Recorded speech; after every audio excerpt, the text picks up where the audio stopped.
Je pense qu'on partage un monde qui nous passionne, qui est le monde des mythes.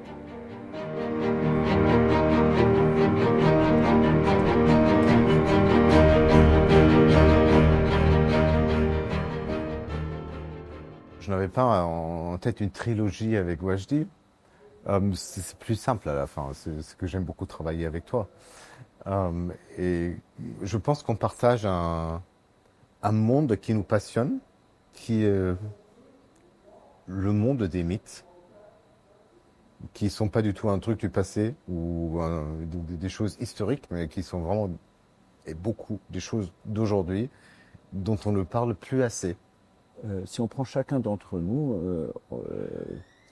on a des parents, nos parents ont eux-mêmes des parents, qui ont eux-mêmes ont des parents, qui ont eux-mêmes ont des parents, et on peut remonter ainsi jusqu'à la nuit des temps.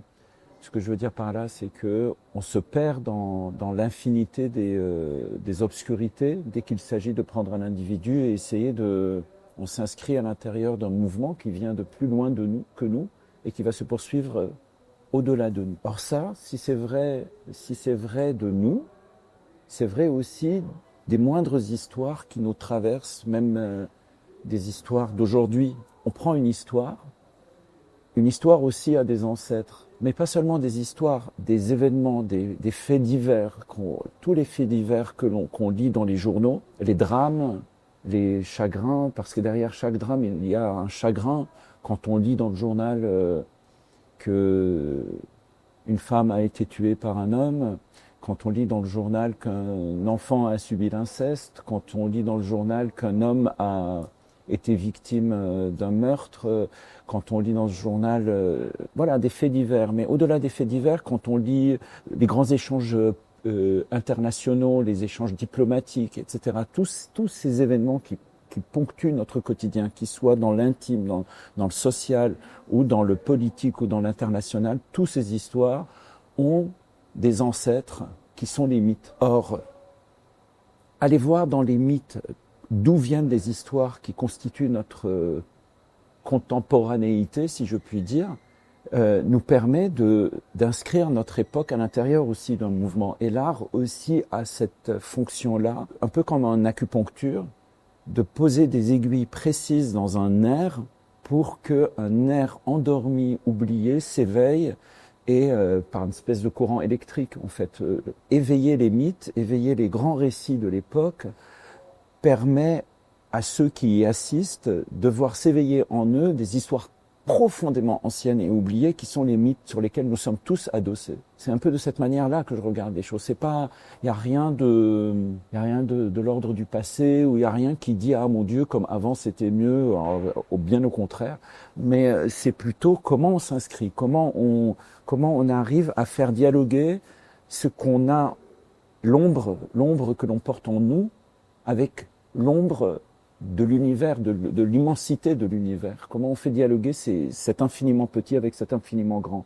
Parce qu'il y a justement des liens concrets. Ah oui. Entre le mythe et nous, en fait, il y a des lieux spécifiques. Là, on parle de Idoménéo. Il y a la Crète, la Troie. C'est pas inventé. On dit la guerre de Troie, c'était Hélène, etc. Mais plus prosaïquement, c'est peut-être la première guerre économique parce que Troie était positionnée à l'entrée des Dardanelles qui donnait accès à la mer Noire. Et les Grecs avaient besoin d'étendre leur champ économique, tout simplement. Accès à ce marché. Ils avaient besoin d'avoir accès à ce marché. Mais pour avoir accès à ce marché, il fallait soumettre la ville qui était la ville verrou. Parce que Troie est positionnée juste à l'entrée des Dardanelles. Donc il fallait détruire cette ville pour pouvoir avoir accès. Bon, ça c'est voilà. Ça c'est un peu une manière peut-être de regarder les choses autrement. À l'intérieur de ça, il y a des héros. On raconte des mythes, il y a des héros, il y a Achille, évidemment les plus connus c'est Achille, Hector, Agamemnon, Ulysse, Ajax, etc.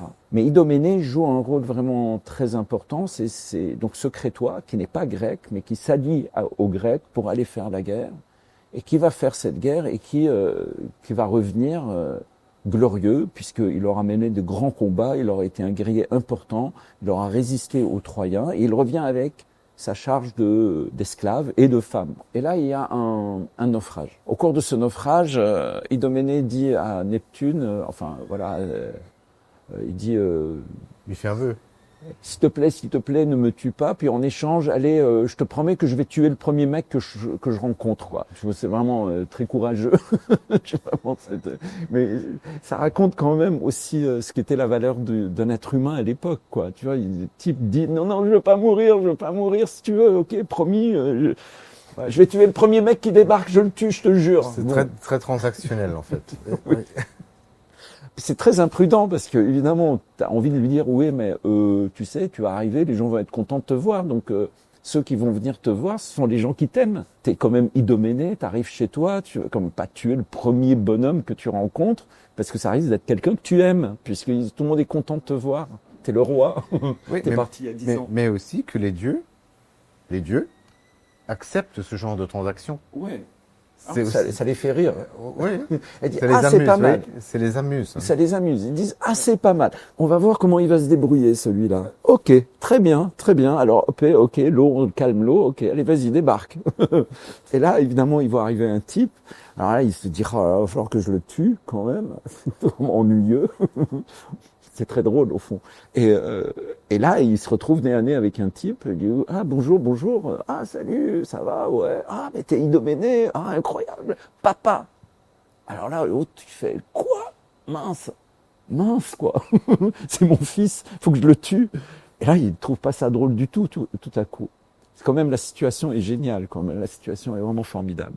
Entre-temps, évidemment, lui, le fils, donc, il est tombé amoureux d'une Troyenne, donc d'une esclave, au fond, qui s'appelle Ilia. Et Ilia, elle aussi, elle est tombée amoureuse de Hydamante. Alors, c'est très, très compliqué aussi pour eux, parce que Ilia se dit, je suis quand même tombée amoureuse du type dont le père a massacré tout mon peuple. Et ça fait partie des sous-mythes plus larges. Ouais. Il y a Écube et Pyrrhus.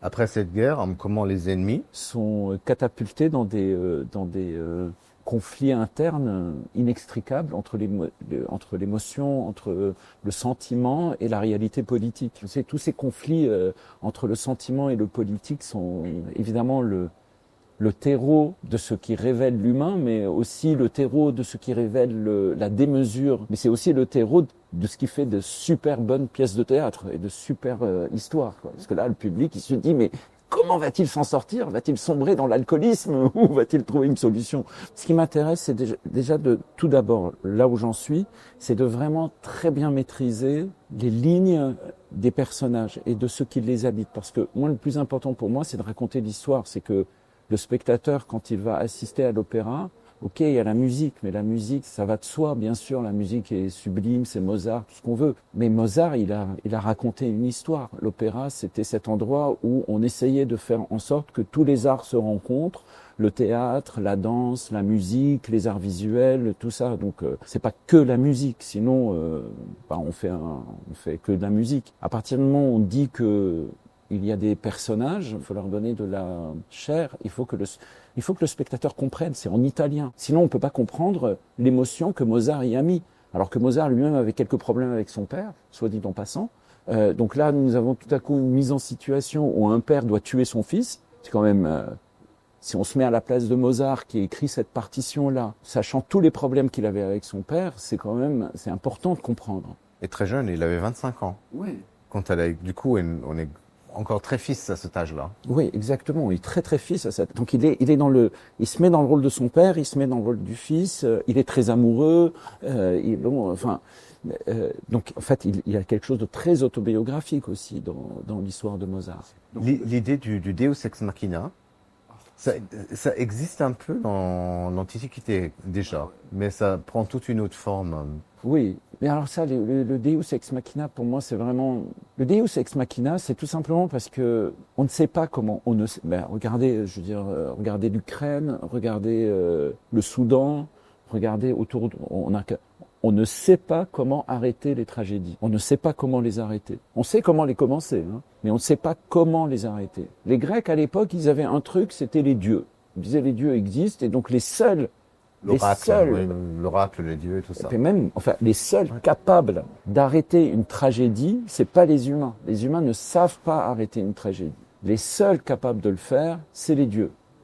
Les dieux apparaissent, Et en 20 secondes, hein, en général. Ça prend 20 secondes. Il dit, toi, ferme ta gueule, toi, tu vas là, toi, tu te tais, toi, tu ranges tes affaires, toi, t'es plus roi, toi, t'es le fils de machin, toi, tu dégages. Ok, bon, c'est bon, la paix est signée. Bon. Et personne discute, c'est des dieux. Mais quand il n'y a pas de Dieu, comment on fait? Comment on fait quand il n'y a pas de Dieu? Et ça, c'est vraiment la question de notre époque aussi. C'est là où les institutions internationales essayent de faire ce qu'elles peuvent, mais quand elles sont affaiblies, comment on fait pour arrêter dans la justice? Parce que les arrêter dans l'injustice, c'est facile, mais on sait bien ce que ça crée derrière. Si je reviens un peu à mon histoire, en fait, dans cet opéra, ce que je trouve intéressant, ce qui pour moi m'importe, c'est les conflits internes et comment arriver à les raconter aujourd'hui. Donc, on a un premier conflit qui est celui de Idoménée, qui dit, bon, ben voilà, je vais tuer le premier bonhomme que je rencontre, mais le premier bonhomme qu'il rencontre, c'est son fils. Le deuxième conflit, c'est celui de Ilia et de Hydamante. Alors, Ilia et Hydamante, c'est ça, hein, c'est, pour donner un exemple très simple, c'est un peu comme si Ilia était la fille d'un grand chef du Hamas, qui tombe follement amoureuse d'un fils d'un général de l'armée israélienne aujourd'hui. C'est ça, hein, Ilia et Hydamante. Et c'est réciproque. Donc, comment ils font, comment ils vivent ça? Et d'ailleurs, quand on lit le texte de Ilia, elle parle de villes rasées, elle parle de peuples détruits, elle parle d'une armée qui est arrivée, qui a cassé, etc. C'est très puissant, en tout cas, aujourd'hui, cette chose-là.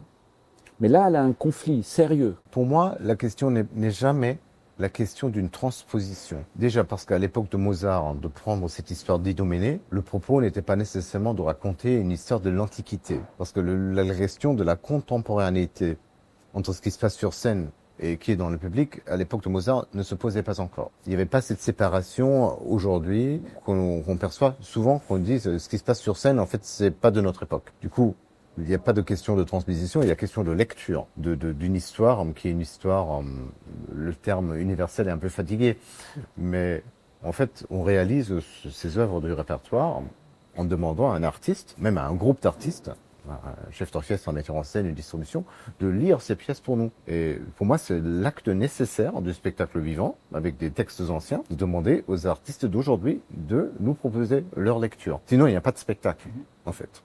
C'est aussi simple que ça. Qu'est-ce qui m'intéresse dans Idoménée? Beaucoup de choses. Déjà, je trouve que c'est la partition peut-être la plus mature de Mozart, la plus humaine, avec une clairvoyance d'un jeune homme de 25 ans sur des sujets extrêmement profonds et des personnages qui sont très très riches et qui racontent une histoire qui est bien plus que cette histoire. C'est aussi le seul opéra que Mozart a pu écrire pour un théâtre qui avait des grands moyens. C'est-à-dire l'opéra de Munich, l'opéra de cour des rois de Bavière. C'était un opéra avec des moyens. Il y avait un grand orchestre qui était réputé d'être le meilleur orchestre de l'Europe. Un chœur. En fait, c'est quasiment la seule pièce de Mozart qu'il a pu écrire pour un grand chœur. Du coup, et le chœur, évidemment, dans la tradition de la tragédie, c'est important. Et du coup, le chœur, dans cet opéra, prend aussi une importance. Et il y a très très peu d'opéras de cette époque-là avec un grand chœur. Justement parce qu'il y avait peu de théâtre avec des moyens. Et du coup, c'est un écrin très vaste et très large. C'est un fresque total presque. La question de la transposition, pour moi, en fait, c'est dans une situation un peu particulière parce que je suis pas un metteur en scène. Je suis un auteur qui met en scène les pièces qu'il écrit. Donc j'en suis arrivé à la mise en scène un peu par hasard, un peu parce que les gens ont vu les pièces que j'ai écrites et mises en scène. Les gens n'ont pas vu mes mises en scène. Ils ont vu des pièces que j'ai écrites et mises en scène. Je ressens pas une nécessité d'écrire à travers les œuvres des autres. Pas besoin, moi, de prendre une œuvre et de la réécrire en la chamboulant complètement. Parce que j'écris les pièces que j'ai envie d'écrire. Quand j'ai quelque chose à dire, je le dis à travers une pièce que j'écris moi-même. Donc quand je mets en scène une pièce, l'idée de la détourner complètement de son sens premier pour révéler un sens qui m'est moi très important ne m'intéresse absolument pas. Pas par conservatisme, ou tout simplement parce que je passe mon temps à le faire à travers les pièces que j'écris. Quand j'ai un univers, je l'écris. Voilà, j'ai envie de raconter une histoire, je la raconte et ensuite je la mets en scène. Tu devrais savoir ça, mais il y a d'autres metteurs en scène aujourd'hui qui prennent tes pièces et les mettent en scène? Oui, mais je regarde jamais. C'est trop violent parce que c'est jamais les rythmes que j'ai en tête, c'est jamais mais en même temps, je donne toute liberté à un metteur en scène qui veut monter une pièce que j'ai écrite. Et donc, quand on me demande d'aller mettre en scène une pièce qui n'est pas de moi, je suis pas dans un manque absolu de vouloir faire apparaître mon univers parce que c'est bon quoi, je le fais. Donc la question c'est comment je peux me mettre au service de l'écriture de quelqu'un, soit parce qu'il est mort, soit parce que il n'est pas metteur en scène, il a besoin d'un metteur en scène. Bon, donc la question qui se pose à moi, c'est comment est-ce que je raconte cette histoire pour qu'elle soit compréhensible, pour qu'on comprenne les personnages, qu'on comprenne ce qui se joue entre eux. Les conflits, voilà. Or, il se trouve qu'en la lisant, je dis en la lisant parce que je lis énormément le livret, et en écoutant la musique, mais en la lisant beaucoup, je me suis rendu compte que ce conflit pour Idoménée, c'est un conflit, il y a une scène qui est vraiment importante, c'est quand Arbas arrive et lui dit, tu sais, il y a des milliers de gens qui sont morts là, à cause de toi. Et toi, tu continues à défendre ton truc, ta petite vie intime. Mais il y en a 10 000 qui sont morts. Cette scène-là m'a donné une clé de lecture que je trouve vraiment importante pour notre époque. C'est cette question du confort, c'est-à-dire on continue à défendre un confort à tous les niveaux, confort de vie, confort de création, confort, voilà, le confort. Et en même temps, comment ce confort, d'une certaine façon, on le paye d'une manière beaucoup plus globale. Et du coup, la question, au fond, la question qui est la question climatique qui se pose à nous, m'est apparue d'une façon évidente, c'est-à-dire jusqu'à quel point on sait que voilà, la crise climatique avance, qu'elle nous demande des efforts énormes, mais qu'on a beaucoup de difficultés à les faire, ces efforts, ces sacrifices. On a beaucoup de difficultés à les faire, ces sacrifices, parce qu'on a beaucoup de difficultés à sacrifier nos conforts de tout, nos téléphones, nos maisons, nos électricités, etc. On a nos voitures. On a beaucoup de difficultés à sacrifier ça. Et ce qui m'intéresse, c'est tout à coup cette situation est la nôtre. Et elle devient un peu métaphorique de la situation de Idoménée ou l'inverse. C'est-à-dire la situation d'Idoménée devient métaphorique de notre situation à nous. Tu sais, dans Fellini, il y a il vogue le navire, je crois. Il a fait des mers en plastique. C'était vraiment très très poétique. Et puis avec Emmanuel, le scénographe, on se disait, bon, c'est la Crète, il y a la mer. Et on s'était dit, ah ben tiens, on pourrait peut-être partir d'une mer en plastique. En septembre, j'étais à New York pour assister aux déclarations des présidents à l'ONU. Donald Trump, à un moment donné, a dit au cours de son discours, auquel j'ai assisté, il a dit « Ouais, on raconte qu'à côté de la Californie, il y a des mers en plastique, mais c'est n'importe quoi. Quand vous allez en Californie, la mer est belle, elle est bleue, elle est super, c'est n'importe quoi. La crise climatique est la plus grande arnaque de notre époque. » Et je me suis dit « Idoménée ». Je dis, c'est ça, Idoménée. Idoménée, c'est cette affaire-là, c'est ce truc-là. Alors je me suis dit, tiens, la mer en plastique, elle est devenue totalement intéressante. Et on a commencé à travailler avec Emmanuel autour d'un cyclone de plastique, quoi. Je me dis, qu'est-ce qui se passe si c'est vraiment, en fait, un peu comme le film Wall-E, tu sais, le dessin animé, une espèce de petit robot qui doit faire le ménage d'une sorte de... si on part de là et que c'est à l'intérieur de cet espace que se déroulent au fond, toutes les questions qui se posent. Ça a été un peu une clé pour entrer dans ce que tu appelles une grille de lecture de l'œuvre, mais sans la dénaturer, mais en lui donnant une espèce de lecture qui nous concerne finalement aujourd'hui.